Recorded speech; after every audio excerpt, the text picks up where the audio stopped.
Welcome into PressBox Live. I'm Stan the Fan Charles of PressBox and PressBoxOnline.com. And with me, as usual, on these Monday soirees into baseball talk is the old left-hander, Ross Grimsley, who used to pitch for the Baltimore Orioles, Cincinnati Reds, Cleveland Indians/Guardians, and the Montreal Expos. Did I miss anyone, Ross? No, I think you Got got them all. just about everybody. All right. All right. Got them all. And he's the managing editor of PressBox and PressBoxOnline.com, a young, great baseball mind, Luke Jackson. And we are here to talk the prospects of the Baltimore Orioles, not about prospects. We are brought to you by the folks at Atman's, the new Atman's Deli in Baltimore's Harbor Point. If you like corned beef piled high, hand-rolled bagels, and something different, a bar, look no further than the new Atman's Deli in Baltimore's Harbor Point. Atman's has food and drink specials every day of the week. They're now open for breakfast, lunch, and dinner. Dine in, grab takeout, or hang out at the bar for the next O's game. Atman's Deli, an authentic taste of Baltimore tradition since 1915. Find them at Harbor Point or visit Atman's Deli. And we're also brought to you by the good people of A.J. Michaels Heating, Air Conditioning, and Plumbing. What company makes your home more energy efficient, kills all allergens and viruses, and qualifies you for $6,000 in rebates? That would be A.J. Michaels. A.J. Michaels. Turn to the experts, A.J. Michaels and Carrier at ajmichaels.com. And of course, our friends DeCosta Sin always bring you these festivities. We'll get to Costa Sin a little bit later on in the show. Ross, the older we get, it's not an issue for Luke, but man, these baseball seasons, like our years going through the calendar, and they go by fast. I turn around and we've got 18 games left to play. The Yankees have 19 left to play. Do they seem like they go faster as the years go on, Ross? It's like a roll of toilet paper. It goes faster the closer you get to the end. Okay. I've always compared it to like an hourglass with the sand. Oh, When you first turn it over, it doesn't even look like any sand's right. leaving. And then toward the end, it just shoots through because you got less of it left. I was looking at the second half of the season, and I'm surprised that there's 3 weeks left of the season. That is it's went by so quick, and the fact that I did get the package to watch the Oriole games, which seemed to make it go by even quicker. Now, So do they give that for free to veterans? heavens no. No, Are you afford kidding to give me? it to you. Jeez, No, that's no. unbelievable. Yeah. But Luke, one of the things about the halfway point of the season, which I've grown to really dislike, there's this build up to the All-Star game as the halfway point in the season, and every team's played 95 games at the halfway point of the right. season. It makes the second half really the second long third, really. Just about, the Orioles are 24-24 the second half, and I'm going, Yep. well, what happened? They were 58-38 the first half. Where I'm all going, the they're games? missing some games here, Yeah. So anyway, Yeah. It has went by very quick. Yeah. Luke, you like that way that they do the halves now, where it's not really the half anymore? Maybe the All-Star break could be like a week earlier, but Yeah. I'm sure they don't want to interfere with the 4th of July. And so Right. it did seem to be a little bit late this time Yeah, it around. really But seemed late this year. I know the Orioles were 1-5 on their final homestand leading up to the break. They certainly looked at that point like they needed the All-Star break then and there. Yeah, But they should have cut it 6 days in advance. They've sort of played like they've needed an All-Star break for the past 6 weeks too. So Yeah.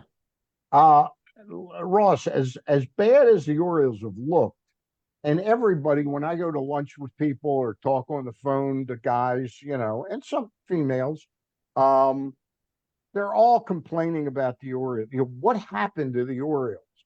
And while I'm just as despondent at what happened to them, I look around this American League and I go, hey, as bad as they've played, look at it this way. We get a few people back in September. We don't know when exactly, but we're going to get some of them back. And it's not as if any team in the American League doesn't have flaws. They all have significant flaws. And they've had injuries. I don't know as many as the Orioles, but the Yeah. Orioles have had a lot of guys come up pitching, especially. And the guys that, I think really the hitting, I think the league has made adjustments to these different hitters, on the Orioles team, and have the Orioles haven't made any adjustments. They're still swinging for the fences. In August, they struck out the most they've struck out all year, I think 247 times, and they were hitting 231 at that time, which was the lowest. Both of them, one was highest and one was the lowest for them for the year. But they're still trying to hit the ball out of the ballpark. The pitching obviously is not as consistent as it was due to the injuries. And the other thing is the defense has faltered. I mean, our shortstop has got 25 errors, which leads the league. Second base it gets the job done. But up the middle, center field, your center fielders, you hadn't made an error all year, and nobody in center field. So catching, shortstop, up the middle has been a disappointment defensively, and that hurts, especially when your pitching is not doing well. They're last in double plays. So there's a lot of things that go when the pitching's not going, it affects everything. Luke, if we had discussed this team before the season started, and we did many times, I don't recall us really saying back in like March, boy, we're really missing a few bats. This team looked like it would hit. It hit last year for the most part, all season long, and they were clutch in hitting. It was never too big an obstacle for them to come back from. And it seems like in this second half that the ball club has fallen behind a lot and really misses that one big hit. The team hasn't been clutch. And of course, we know the troubles. I wrote about it last night. It's in one line. Will the real Adley Rutschman please stand up? They really offensively, this is a struggling team right now. Yeah, and if you asked us back in March about the offense, I don't know if Adley Rutschman going MIA for 2 or 3 months was ever going Was to be on part of the the calculus. was nobody's checklist of problems. Right, right. And Jordan Westbrook's going to end up missing about 2 months, I would imagine. And he's, for me, their second best regular. I think everyone would agree with that at this point in terms Yeah. of contributing on both sides of the ball. They've gotten a big year out of Anthony Santander the last couple of weeks. Been swinging a lot, been swinging and missing a lot. But that's going to happen with him. There's going to be some streakiness there. You've seen some streakiness from Colton Cowser, who's right now in a little bit of a down period. But overall, he's been pretty good. But they've had some issues at second base this year. Prior to Holiday getting called up, they got decent work out of Jorge Mateo, who was basically their everyday guy at second base for a while, but we know about his hot and cold streaks. And then Holiday, since the trade deadline when he got called up, he looks pretty green. He's not as overwhelmed as he was in April, but he's not. If you take away his April, he's probably a 220 hitter since then. He's hitting like you would expect a 20-year-old to hit in the major leagues. Yeah, exactly. But he's going to be a heck of a player. He's not there yet. Yeah, he's not really that close to being there yet. Right, and I think we thought that we were probably going to get a little more out of Ryan Mountcastle. Obviously, he's been on the shelf for the past 10 to 14 days with a wrist injury, which apparently is not healing the way the Orioles hoped it would. And then I don't know if the Orioles have gotten the power out of Ryan O'Hearn that they thought they were going to get out of him. So, but I will say this, that Cedric Mullins has bounced back from a really tough first half, and he's been really good in the second half of the season. He's one of the few hitters that has been good in the second half of the season for this team. Yeah, he and Ramon Urias, and Urias is now on the shelf right now. And then with Jordan Westbrook being out, third base is a little bit of a black hole. And Urias had filled that until he got hurt, and apparently that's not too serious, but he was hitting really well when he went down with the ankle injury. So, yeah, it's not great offensively right now. There's no question about it. Wouldn't a guy like Connor Norby look pretty good in the Orioles lineup right now? Well, you and I were texting back and forth yesterday, and you made the point that why did they think that Holiday was more big league ready in April than Connor Norby? And I said, you know what? That's absolutely It fair. was it was all the hype machine. In Yeah, other and it words, was that. I'll I tell you would what else really it was. like It was that damn draft pick thing. if you had asked me one mistake they made this year you'd like to have back, it might have been opening the season with Norby at second base, not rushing Jackson Holiday. It probably would have been good for both the player, the team, and for Holiday to Right. have just known that they had advanced somebody up. And you didn't have the pressure to play Norby every day either because you had Mateo. So you Right. could have gradually seen what he could do at, at first base, at third base a little bit. I And just it's think, and yeah, I mean that's absolutely a fair question. That why are you messing around with signing Tony Kemp when you can just give one of your own guys who you drafted, yeah. developed, and ostensibly believe in a real shot in Connor Norby back in April? That's a very fair question. You just hope it hasn't hurt Holiday. And I've seen it before. Mhm. Yep. You just put so much pressure on them, and no matter what they say, the hype, the guys listen to that, and and you just hope it doesn't doesn't turn real bad. Yeah. The curious thing about that Rogers trade, and again, I don't want to end up looking like a jackass next year when he goes 4-1 in April with a 3.5 ERA. I'm not giving up on him, but when you look at it, I don't quite understand why we couldn't have gotten a second pitcher back from the Marlins, a bullpen arm at that time, because we were scuffling. We were going with Bert Smith and looking for and we had that guy Vinny Natoli up. I don't understand. You're giving up a really one of your top five prospects in Norby, that we gave up two players for Rogers, and they got the Padres were able to get a Tanner Scott and that guy Honig in that trade. And I don't even Heck, what if remember. they had just thrown in Jake Berger? That would have been helpful. Yeah, something like that. I Yeah. mean, seriously. God forbid. Yeah. So I mean, It's just that trade is the one deal that he made that's looking bad, right and now. it never made total sense. I understand why Mike thought that it was a decent idea. I just there are two things about that trade that were amiss to me. Number one, they waited too long to move Stowers and Norby Yeah. for me. That they allowed their values to get stale, to go stale, especially Stowers, who they probably should have made a decision on a couple years prior.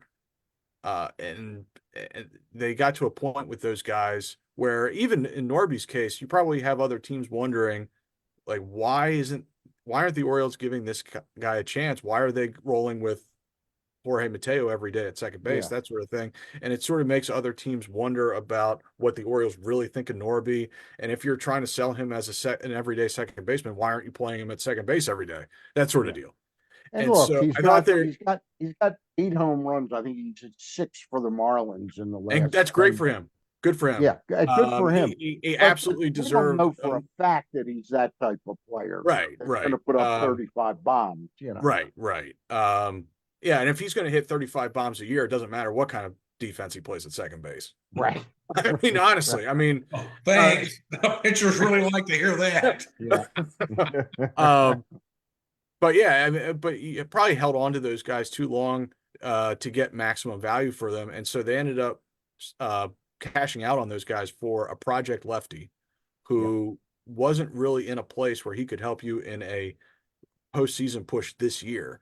He's like more of a Sarasota project because his velocity had gone from like 94, 96 in 2001 to 90 to 92 now. And so he's got to learn how to After the pitch Tommy backward. John surgery. After the No, two. it was it wasn't Tommy John, but it was it was like a lat issue. There were like two separate Okay. shoulder issues or something. Okay. I But thought it he was had not Tommy John. okay. I But thought he had Tommy John. there were physical concerns that led to his velocity decreasing. And we've just sort of, I don't know. I don't know what to tell you, man. That looks like a miss. Now it doesn't mean that, as you said, that they can't work with him in Sarasota, or in that they aren't working with him right now at Norfolk to try to get him right. It was a hard sell to see that guy as a guy who's going to help you with a playoff push this year. Yeah, He like a guy don't who see needs, it at all. yeah. Don't see it at all. You kind of scratch your head going, and we talked about this before. Uh, was the front office all in for this year to go at it as much as you can? And No, I just, it's a great point because they really took a quantity approach at the deadline, right? yeah, Where yeah, they turned over like 6 or 7 roster spots Yeah, at they the really deadline. said we're not good enough right now. And so they took a quantity approach to really try to patch some holes. And I think for the most part, a lot of those moves have worked, but none of them. Well, I guess the Zach Eflin trade has really been, and the Dominguez deal, that was a good one as yeah. well. Those guys have really been impact guys for their roles. So I think for the most part, they got better at the deadline. But as we said, the Rodgers deal is going to be the one that we're going to talk a lot about this offseason Yeah, about whether they can get him right or not. Because yeah, if they don't, that's going to look like a big mess. yeah. Going to look like a mess. Ross, I wrote a piece last night. I usually write 2 pieces. I write my baseball power rankings, which the Orioles dropped to number 4 from number 3. I had the Padres go in front of them, Dodgers 2 and Philly 1, Yankees 5. But I wrote a companion piece about Adley Rutschman, and I'll be blunt about it. I don't I don't think I said anything in there that I have any great ideas for a fix, because I'm not a diagnostic guy with what's going wrong with a hitter, but I am a diagnostic guy for a manager that has watched one of his best players hit 179 over the last 57 games. Is that the right number, Luke? I think since June 20, starting June 28th till Uh-huh. now, he's hit 3 home runs, 17 runs batted in, has just a terrible on base percentage. I think like 230, and Yeah, he's and hitting so yeah, 179. that sounds about right. The interesting part to me is that his strikeout to walk is pretty much even. So he's It's not getting even. Yeah, so he's not getting blown away at right, all. right. He's just not hitting the ball hard at all. Yeah. And He's a become lot like of a pop-ups, pop-up. Dan. He's A become lot of a pop-ups. pop-up machine. Right. Um, Ross, I'm wondering if you have, but here's, so I said, what should Brandon Hyde do now about it? I said one thing he should do is drop him to about 7th in the lineup. Every roster spot is about 25 more at bats that guy gets than the guy below him. So Yeah. you got him getting about 140 at bats more than, to me, you'd want a guy hitting 179. Well, as poorly as he's hit over the last 3 months, and like you said, he hit a buck 32 one month, Yep. 229, and last month he hit a buck 74. 3 home runs and 17 RBIs is just, you kind of scratch your head.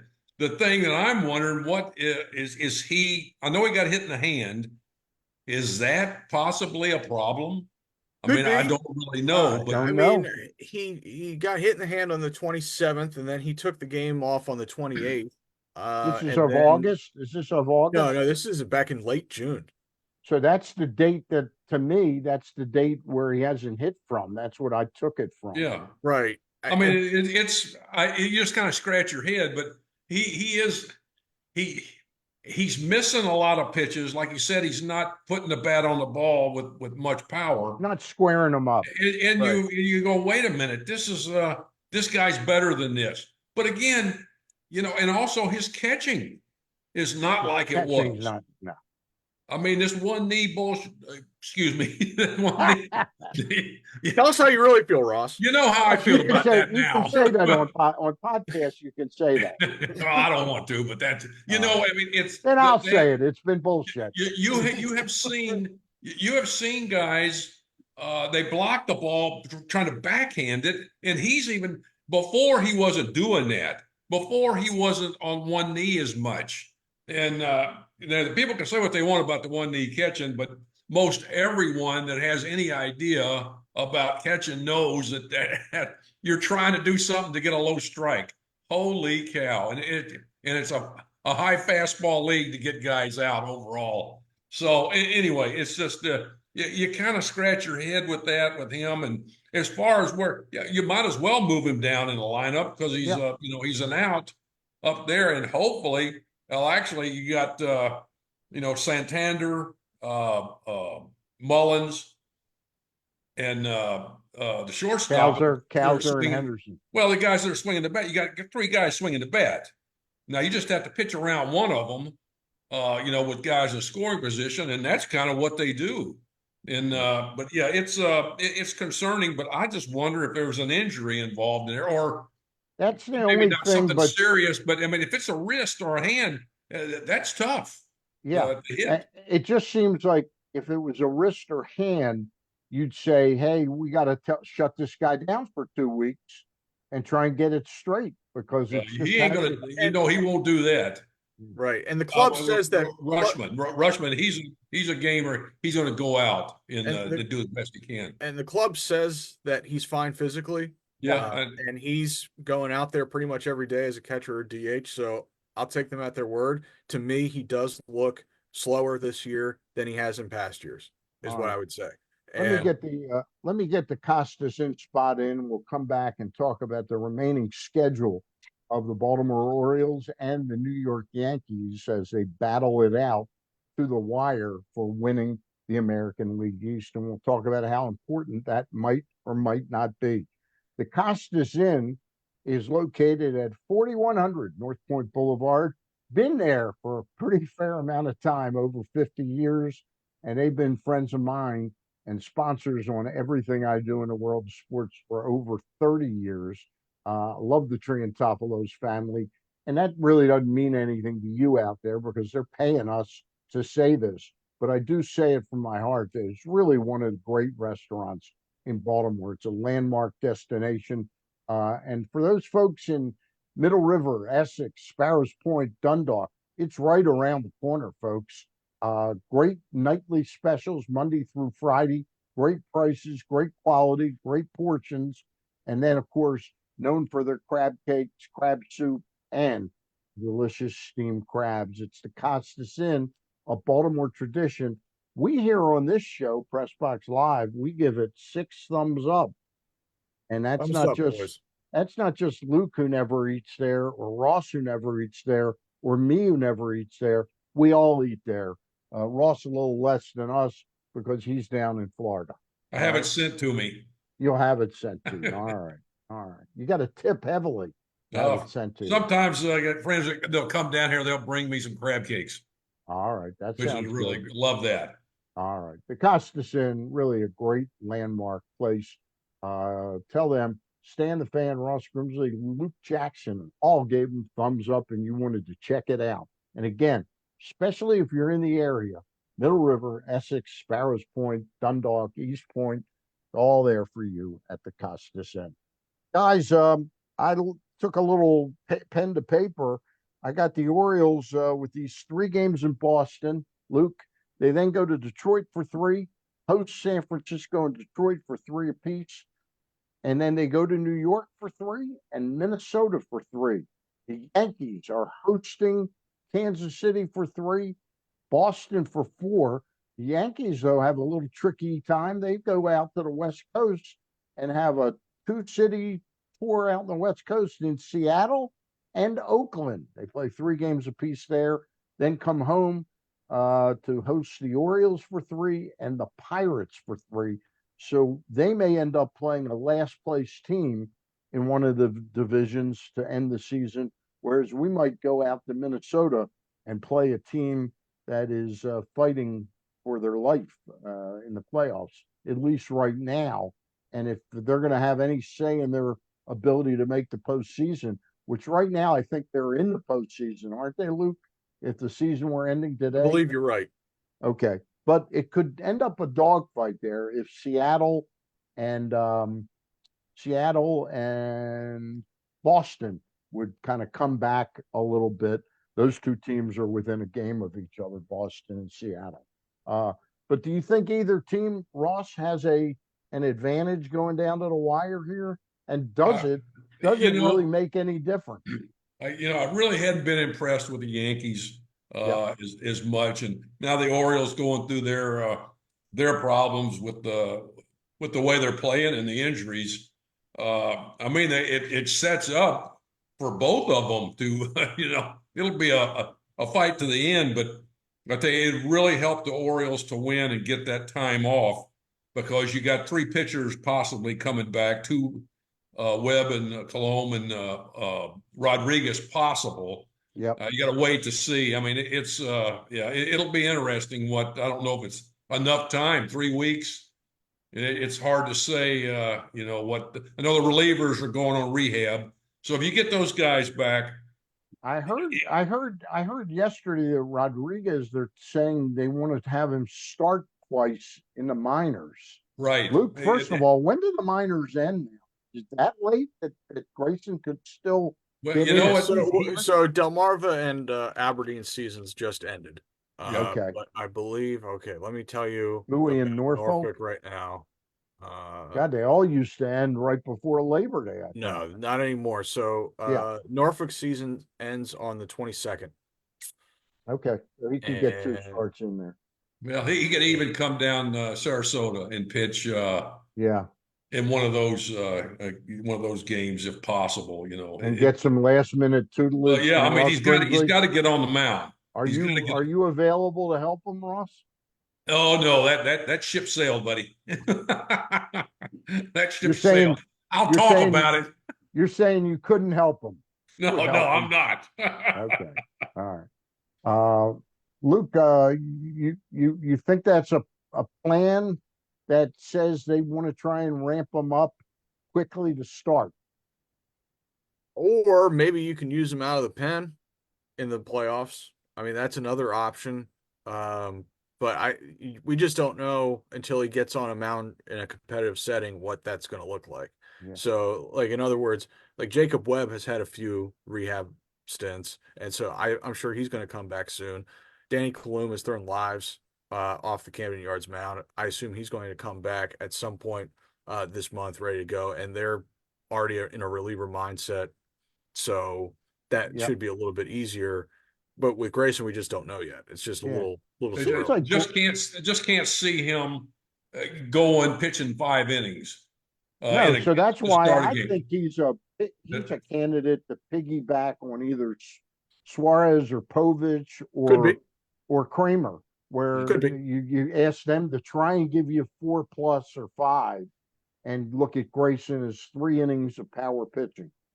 If you get that, yeah, I think you'll be happy. And I think you could get that. I think you could get that twice in a series rather than one start. So I think he can impact more games coming out of the pen at this point in the season. Yeah, and if you're going to use him out of the bullpen, you have to handle him a certain way because he's probably needs a lot of time to warm up, right? Yep. Yep. So with a veteran reliever, Ross, how many pitches do they need in the bullpen before starting out? If you do it right, you can throw 8 pitches and ready Yeah. to go because you got 8 more out there. Right. And it's just a matter of what you have to do is you got to know how the manager works. Know the game. You got to pay attention and know how the game is going, who the hitters are, and you get up. And if it's a hurry up thing, you can do that. But if as far as Rodriguez and the bullpen, I mean, you're really going to have to. If you're using the first game of the series, you might be able to get him in the last game of a 5-game series. Yeah. If it's spread out enough, but it really looks like 3 innings would probably be the most and really the safest. But it all depends on he threw 20-pitch bullpen for the first time since August the 7th. So it's been a while, and it's going to take some time. September the 4th was the first time he got on the mound and threw, and he threw 20 pitches. So that's it's going to take a little bit of time, but I don't see him starting and giving you 5 or plus innings. Ross, I've never asked you this or anybody, as a matter of fact. You used the thing about a bullpen arm. They should be cognizant of the game, how it's flowing and all that. Right. Do they just sit there and talk amongst themselves and watch the game in front of them, or are they glued to the TVs to really see how hitters are reacting? I don't know what they have in the bullpens now, But I'm sure they get with the bullpen coach down there, and the way, especially the Orioles bullpen, you got some veteran guys out there that are gonna, they know what to do, have an idea. Kimbrel's great, even though he's hadn't been pitching well, but he knows what it takes to win and to be consistent. And you have to pay attention to the game. But like I said, the bullpen coach has the lineup going through what guys have done, or they should do that. And just if you watch and have an idea when you're going to be used, and they should know that by now. What's happening during the game, who the hitters are, left, right, whatever. But it's you stay ready and prepare and know when you see guys start to get up and start stretching every now and then, or tossing Moving easy. the stretch Yeah, cords. they're doing all kind of stuff. That just kind of gives you an idea of what has happened in the past and what they do. And you got your frontline guys that are going to use when you're winning. You got your other guys you use when you're behind, unless you're really scuffling and guys are have pitched. Then it's all hands on deck. Then a lot of times.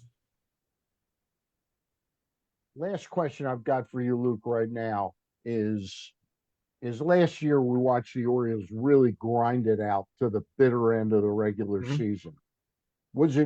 It's great to be able to hold that flag up there and say you were American League East champion. But does it really matter that much to the team itself? In other words, should they be max effort to win the division? Are the advantages good enough to make it max effort? Well, I think you want to win the division if for no other reason that, I mean, it's unlikely there are what, 12 playoff teams, 14 Yeah. whatever Yep. it is. Chances are you're not going to win that tournament, and you would like to walk out of the season with something, right? And so that like last year they walked out of there with the division, and this would be the first time since I believe 73 and 74 that they would have won the division in Back-to-back back-to-back divisions. years. So, and that's about 50 years. So I would think that would be something that the organization would want to do. Um, the benefits of winning the division and getting that break before the start of the playoffs. I mean, Didn't help them last year. We can debate ad nauseum about that. Theoretically, that should be an advantage, if for no other reason that you don't have to win a fourth playoff series to win it The all. World Series. So, we could say that like the rest is a negative, but what if you fall behind 3-0 in the first inning of the wild card round? I mean, then it certainly seems like an advantage then. So I don't know. I'm sure they want to win the division. With all the injuries, I think it gives guys a chance, To especially rest up. pitching wise, to throw a little bit. And you got guys that are, Westbrook, Herstadt. You got some guys that could possibly come back and help you. And the more time they get to get ready, that would be a bonus for them. You talked about that earlier, and that's the best point I've heard so far to me is this year, unlike last year where they were pretty darn healthy, Right. this year it might be beneficial. All right, guys, it's always a pleasure to talk baseball with you. I'll be on with Glenn Clark on Thursday doing our picks, so I need to talk to Eric about doing our prospects report on Wednesday this week, I think. And you guys and I will be back next Monday. All right. Hey Stan, I'm having dinner with Renicky tonight. Please tell him I said hello. I will. I wanted to let you know, and I told him he's moved down here. Okay, So, where's he live? over in Lakewood Ranch. Okay, so he's with Tim Tremblay. Him and Debbie. So I told him, I Tim said, Tremblay over there. oh yeah. So maybe we can some point in time, maybe we can have him on the show because all right, he scouted and did some stuff. So it'll be fun to talk to him. Yeah, good people, Gary Renicky. All right. Thank you. For Luke Jackson, Ross Grimsley, I'm Stan the Fan, and we thank our friends at AJ Michaels Heating and Air Conditioning, our friends at the new Atman's Deli in Harbor Point, and also our 6 thumbs up to the Costas Inn. Luke waiting. There we go. All right. Got you all. Thanks again. Talk to you soon, people. Bye.